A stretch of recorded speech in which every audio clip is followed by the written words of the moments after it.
नमस्कार, स्वागत है एक और नई कहानी में।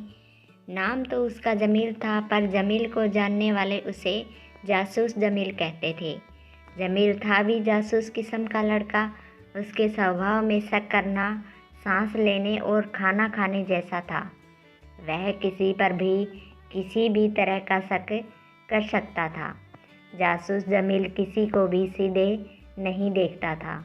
वह शरीर को खास तरह से टेढ़ा करता और चेहरे को दाईं या बाईं घुमाकर तिरछी नज़र से देखता, भले ही देखी जा रही चीज़ पत्थर हो या इंसान। जमील के बाल हमेशा माथे पर बिखरे रहते। उसकी बड़ी बड़ी आँखें देखने को असरदार बनाती थी। खिसकती ढीली पतलून को वह कमर पर खास तरह से झटका देकर बार बार ऊपर करता रहता। जमील के जासूसी कारनामों की नई वजह उसकी अपनी बकरी कल्लो थी।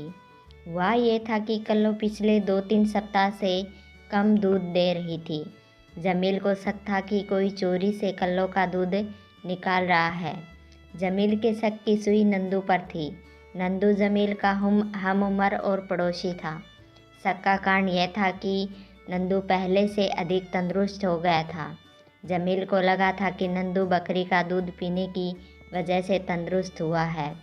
जमील को भूख सताने लगी, पर जासूसी के इस महान काम के लिए भूख और प्यास का बलिदान तो करना ही था। सब भी जमील और नंदू का आमना सामना होता। जमील नंदू का चेहरा घुमाकर तिरछी नज़र से देखता, मानो कह रहा हो, मुझे पता है बच्चू, बकरी का दूध कौन पीता है।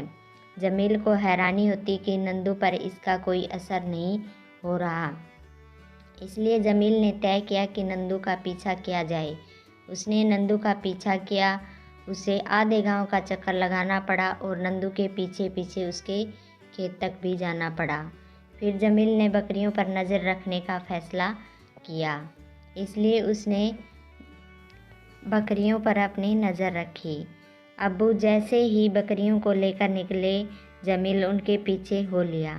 जमील ने के अब्बू जंगल पहुंचकर एक पीपल के नीचे बैठ गए। जमील पास के आम की पेड़ के आड़ में छिपकर बकरियों की निगरानी करने लगा। कुछ देर बाद ही उसे प्यास लगने लगी। दोपहर में अब्बू ने कपड़े की पोटली से खाना निकाला और खाने लगा। यह देखकर जमील को भी भूख सताने लगी, पर जासूसी के इस महान काम के लिए भूख और प्यास का बलिदान तो करना ही था। खाना खाकर अब्बू ने पेड़ की छांव में अंगोछा बिछाया और सो गया।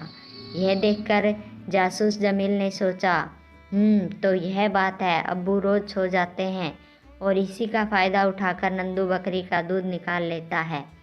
यानी अब नंदू हाथ में लोटा लिए यहाँ आता ही होगा।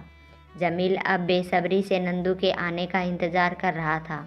इसी बीच पीपल से बंदर के 4-5 बच्चे नीचे उतरे और बकरियों के आसपास उछल कूद करने लगे।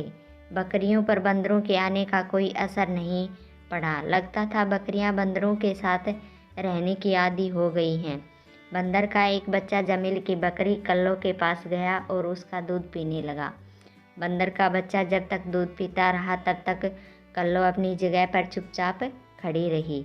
जमील ने यह सब देखा तो उसके आश्चर्य का ठिकाना न रहा।